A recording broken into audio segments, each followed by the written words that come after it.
The following ATP moles a question related to titration is about finding unknown concentration, and the question reads that an experiment was done to find the concentration of an aqueous solution of ammonium chloride labeled P.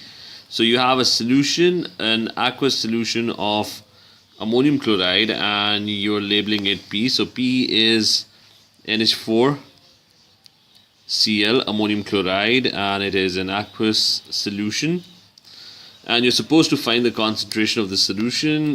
Q is 0.08 mole per decimeter cube of hydrochloric acid. And let's read the first step. A 25 cm cube sample of P was measured into a flask, followed by 25 cm cube of 2 mole per decimeter cube sodium hydroxide in excess. So what's happening is that you're mixing 25 cm cube of P and 25 cm cube of 2 mole per decimeter cube of a solution of sodium hydroxide, which is in excess, which means that you're adding too much sodium hydroxide. So some of the sodium hydroxide would be left unreacted. So you're mixing them in a flask. So let's draw a rough sketch. NH4Cl that goes into this flask, and the volume of NH4Cl solution P that's being used is 25 centimeter cube. So we're adding 25 centimeter cube of NH4Cl, and then we are adding 25 cm cube of 2 mole per decimeter cube NaOH. So NaOH is then added, and that is also going into the flask. The volume and the concentration of NaOH, it's 25 cm cube of NaOH, and the concentration of NaOH is 2 mole per decimeter cube. So that is the volume and concentration of NaOH that has been added. So you get a mixture, and the two substances are going to react. NaOH is in excess, which means that it's going to be left behind at the end of the reaction. So you are adding an excess of NaOH.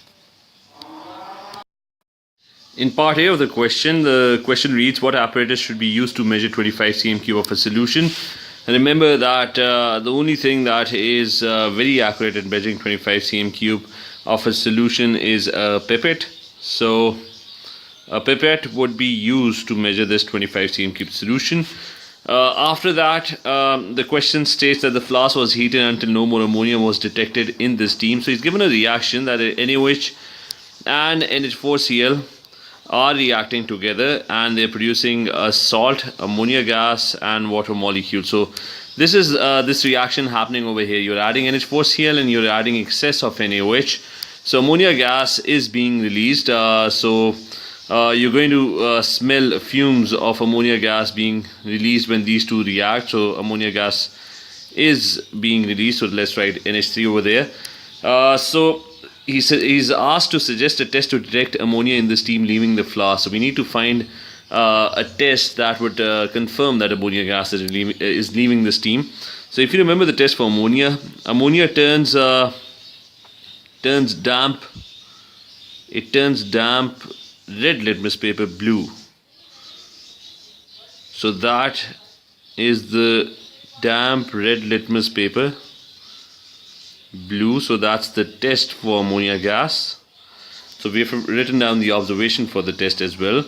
And moving to the next part, the question states that after cooling, the mixture was transferred to a volumetric flask made up to 250 cm cube with distilled water, and this was called solution R.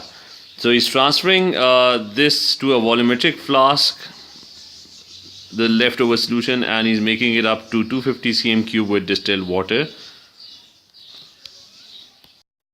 So I'm going to transfer the leftover solution to this volumetric flask and make it up to 250 cm cube solution, and this would be called solution R. So this is our solution R. It's the 250 cm cube solution. We made a 250 cm cube solution by transferring the leftover of this previous reaction into this flask and adding distilled water and making it up to 250 cm cube. So what was the leftover? It was the excess NaOH that we added because this reaction was done to completion. NH4Cl was reacting with NaOH, but that was in excess, which means that at the end of the reaction there would be some NaOH that would be left behind. So we're basically transferring the excess or leftover NaOH into this other flask and adding distilled water and making it up to 250 cm cube. and this is now called solution R. Now in the next part, the question reads that 25 cm cube of R was transferred to a conical flask and a few drops of methyl orange indicator was added. So now we are transferring this 25 cm cube R to a conical flask and adding a few drops of methyl orange indicator to that particular flask. So let's show this in the sketch over here. The R is being transferred, but only 25 cm cube of R, and remember this 25 cm cube R contains the excess NaOH that was the leftover in the first reaction. So it contains the excess NaOH that is now transferred to this conical flask, and what we are also doing is we are adding a few drops of methyl orange indicator. So methyl orange indicator is also being added, so that's just a few drops are added into this flask.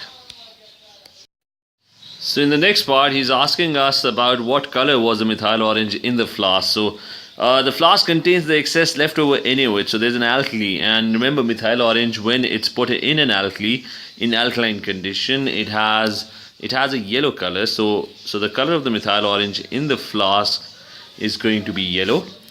After which the question reads, a burette is filled with Q, and Q was run into a conical flask until the endpoint was reached. Now going back to this question, we first need to find out what Q was. Q is mentioned over here. Q was 0.08 mole per decimeter cube hydrochloric acid. So he's adding that into a burette, and he's going to transfer that to this conical flask. So we're going to draw a burette over here. So this burette over here, it contains Q, which is 0.08 mole per decimeter cube. That's the concentration of hydrochloric acid, which is HCl. So this is our Q. So he's titrating the NaOH, the leftover NaOH, which was in excess in the previous reaction. So there was an excess of NaOH that is now in this flask over here, in the conical flask, and he's adding HCl from the top, and he's asking that the burette was filled with Q, and Q was run into the conical flask until an endpoint was reached. What was the color of the methyl orange when the endpoint was reached? Now methyl orange is initially, because there is NaOH, it is yellow in color.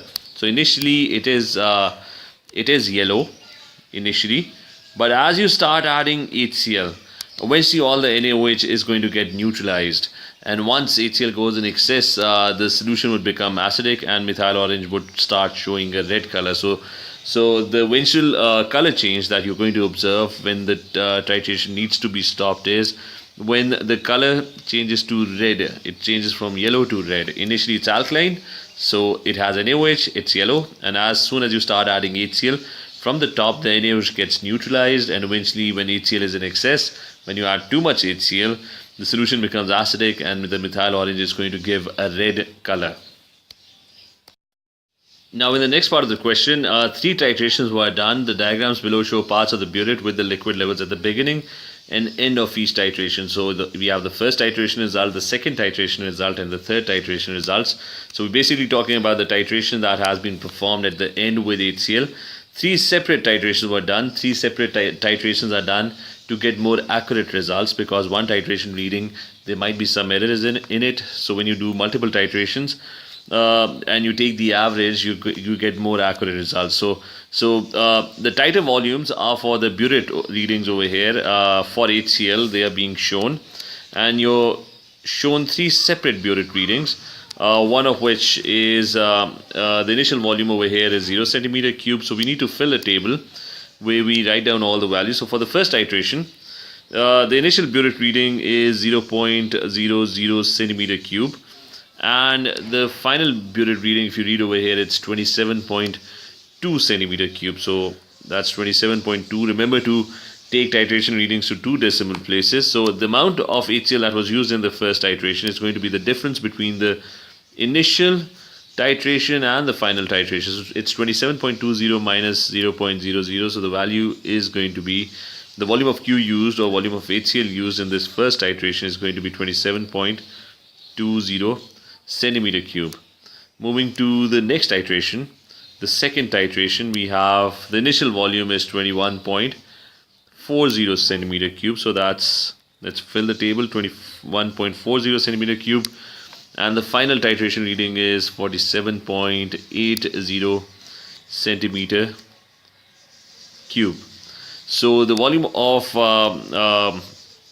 HCl or Q that is used in this titration is going to be, it's going to be 40, subtracting the two values, and if you subtract 47 from 21, that's going to be 26. So it's 26.40 centimeter cube. And moving to the third titration, the initial reading is 3.6 cm cube. So it's 1, 2, 3, 4, and 5, and 6. So it's 3.60 centimeter cube, and the final burette reading over here is 30.2. So that's 30.20 centimeter cube. So subtracting the two values, so using my calculator, the value is 26.60 centimeter cube. So that's the volume used in the third titration, and then we have to take the best titration result. So we got three values for the amount of Q that's been used in three separate experiments. So the best values are the second and the third values. The best titration values are the ones that are close together, which means that the value is consistent. This value is slightly off, it's further away from the other values, which means that there must be some sort of error in this experiment, or there's some doubts in the accuracy of this experiment. So we're going to ignore this experiment over here. These two are our best titration results because they're very close to each other, 26.4 and 26.60. So we have to take the best titration results, after which we use these results. Using these results, the average volume of Q was, we have to find the average volume of Q. So taking the average of these two values, so it's 26.40 plus it's 26.60, and then we're going to divide that by 2, and the value that we're going to get is going to be 26.50 centimeter cube. So that's the average volume of Q that's been used. So I'm going to add that to my sketch over here.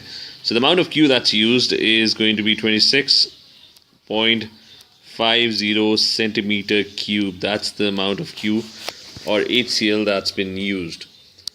Now moving to the next part. Part E, states that Q was 0.08 mole per dm cube hydrochloric acid, which we already know that it's 0.08 mole per dm cube hydrochloric acid. So we need to calculate the number of moles of hydrochloric acid in the average volume of Q calculated in D. So the average volume of Q that's being used is 26.50 centimeter cube. So that's the average volume of Q. So we have the volume of Q, which is 26.50 cm cube based on the table above. That's the average volume of Q. And we have the concentration of Q, which is 0.080 mole per decimeter cube. So we have the concentration of Q as well. So we need to find the moles of HCl that are being added from the burette. So using the formula, which is that moles is concentration multiplied by volume. Concentration is 0.08000 multiplied by the volume, which is 26.50, but we need to divide that by 1000 because the volume needs to be in decimeter cube. So solving this on my calculator, the answer that I get is 0.0000212 moles. So that's the amount of HCl that's being added. So let's add that over there as well. The amount of HCl that's being added is the amount of HCl, the number of moles of HCl that's being added or used in this reaction are 0.00212 moles. So that's the amount of HCl that's been used from the burette, and that's been added to the flask. Now in the next part of the question states that using the equation where he's given you a reaction where NaOH and HCl are reacting according to 1:1, and your answer to E, reduce the number of moles of sodium hydroxide in 25 cm cube of R. So he's talking about the moles of NaOH that must be present over here in this flask over here, the 25 cm cube of R that we took and that we titrated. So the amount of HCl that we are adding is 0.00212 moles, and according to the equation, the ratio is 1:1. So the amount of moles of HCl and of NaOH, they would be reacting in exactly the same ratio. HCl and NaOH react in 1:1. So if HCl has 0.00212 moles, then the 25 cm3 of R, which contains NaOH, also is going to have exactly the same amount of moles. It's going to be 0.0212 moles. So we're going to write that as our answer. We're going to show clearly that NaOH and HCl react according to the ratio 1:1. So if HCl has 0.000212 moles, then the amount of moles of NaOH would also be exactly the same. They're going to be 0.00212 moles, and that's going to be our answer, 0.00212 moles of NaOH in the 25 cm3 of solution R that is titrated. Now in the next part, he's asking us in part G, using your answer to F, calculate the number of moles of NaOH in 250 cm3 of R. So we found the moles of NaOH in this flask over here. They are 0.00212 moles, but this is 25 cm3 of R, which was transferred and titrated. Now he's asking for the moles of NaOH in this original sample of R. So if in 25 cm3 sample you have 0.00212 moles, so what would be the amount of moles in 250 cm3? So it's going to be 10 times that many moles. So we're going to use ratios again. So in 25 cm3 R, we have 0.00212 moles. So what would be the amount of moles in the 250 cm3 original sample of R? And that's going to be the unknown, and we can use the unitary method, crisscross. Basically what's going to happen is that the moles of NaOH in the original sample, 250 cm3, they are going to be 10 times 10 multiplied by 0.00212 moles, and the answer is going to be 0.0212 moles. So that's the amount of NaOH that's in the 250 cm3. So it's pretty obvious that in 25 cm3 you have these many moles. So in 250 cm3 the amount of moles are going to be 10 times that many. That's going to be the amount of moles in the original sample. So we're going to write that down in a sketch as well. So the amount of moles of NaOH in this original sample is going to be 0.0212 moles. In the next part, part H, he's asking us to calculate the number of moles of NaOH present in 25 cm3 of 2 mole per decimeter cube aqueous NaOH, which was added originally. So going back in our diagram, remember that we initially added some NaOH, and that amount of NaOH was, it had a concentration of 2 mole per decimeter cube, and the volume of that NaOH was 25 cm3. And this was the NaOH that had reacted with this solution PNH4Cl. But since it was in excess, some of the NaOH was left behind, so we did titration with that NaOH. So we know that the excess NaOH that was left over in this first reaction is 0.0212 moles. But now he's asking us what is the amount of NaOH that was originally added. So we have the concentration of NaOH that was originally added, and we also have the volume of NaOH that's originally added. So going back to our question, the question is pretty simple. Moles for a solution are concentration multiplied by volume, and we have the volume and we also have the concentration. So the concentration is 2 mole per decimeter cube, the volume is 25 cm3, but that should be in dm cube, so we're going to divide that by 1000. So the answer that we're going to get is going to be, it's going to be 0.05 moles. So that's the amount of NaOH that was originally added. So we're going to write that down in our sketch as well. So the original amount of NaOH is that was added is 0.05 moles. That's the amount of NaOH that was originally added, and the amount of NaOH that was left over in this flask over here, that's 0.0212 moles. This is the NaOH that did not react with P. So 0.05 moles were originally added. So in the next part, part I, using your answers to G and H, calculate the number of moles of NaOH that reacted with 25 cm cube of P. So he's exactly asking the same question, that if these are the original moles that were added and that were reacting with P, 0.05 moles of NaOH, but the leftover moles of NaOH that did not react are 0.0212 moles. So what was the amount of NaOH that actually reacted with NH4Cl? So it's going to be the difference. So originally we added 0.05 moles, and the leftover NaOH that were left in this flask over here are 0.0212 moles. So we're going to take the difference, and we will be able to calculate the amount of moles that ended up reacting with NH4Cl. So it's going to be a simple, straightforward subtraction.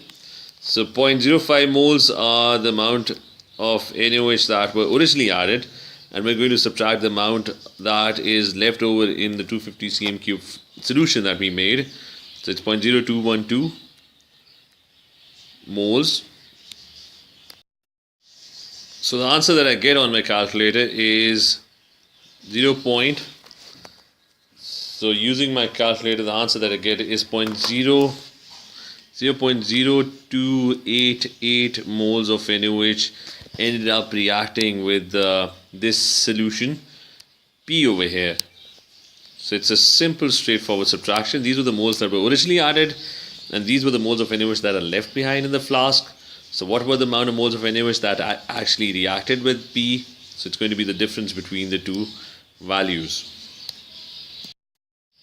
So in the next part, part J, we are again given an equation. So this was our solution P, and we've already figured out that the amount of NaOH that's reacting with P are 0.0288 moles. So that's the amount of NaOH that's reacting with it. So the question is asking that using our answer to I, deduce the number of moles of ammonium chloride in 25 cm cube of P. So this is our 25 cm cube of P. So the equation shows that they're reacting in the same ratio, 1:1. So if 0.0288 moles are reacting, so NH4Cl is also going to have exactly the same amount of moles. So we're going to show our working over here. We're going to write or tell clearly that NH4Cl and NaOH have the same mole ratio. 1 mole of NH4Cl reacts with 1 mole of NaOH. So if you have 0.0288 moles of NaOH reacting with P, then the amount of NH4Cl is also going to be exactly the same. It's going to be 0.0288. So the answer is 0.0288 moles of NH4Cl. And then in the last step, we need to find the concentration in mole per dm cube of this solution P. So we've found the moles that P contains 0.0288 moles of NH4Cl, and we also have the volume of P, which is 25 cm cube. So we need to find the concentration of this solution. So we have the moles and we have the volume. So the formula of concentration is moles divided by the volume of the solution. So the moles are there, it's 0.00288, and the volume is also there, is 25 cm cube, but that should be in dm cube. So I'm going to divide that by 1000. So I'm going to show what's happening on my sketch over here. In our previous steps, we were able to figure out that the amount of NaOH that was actually reacting was 0.0288 moles, not the 0.05 moles, because it was in excess. So if it is 0.0288 moles, the amount of NH4Cl and P is also going to be exactly the same. So P over here had exactly the same moles because NaOH and P, NH4Cl, were reacting in the same ratio. So P had exactly the same amount of moles of NH4Cl, and we also had knew the volume of P, which was 25 cm cube. So the last step, the very last step, involves finding the concentration of this solution P, which has NH4Cl 0.00288 moles, and I have added one extra zero. So let's get rid of that, So the answer that I'm going to get using my calculator, it's going to be 1.152 mole per decimeter cube. So that would be the concentration of the solution P. So that is my final answer.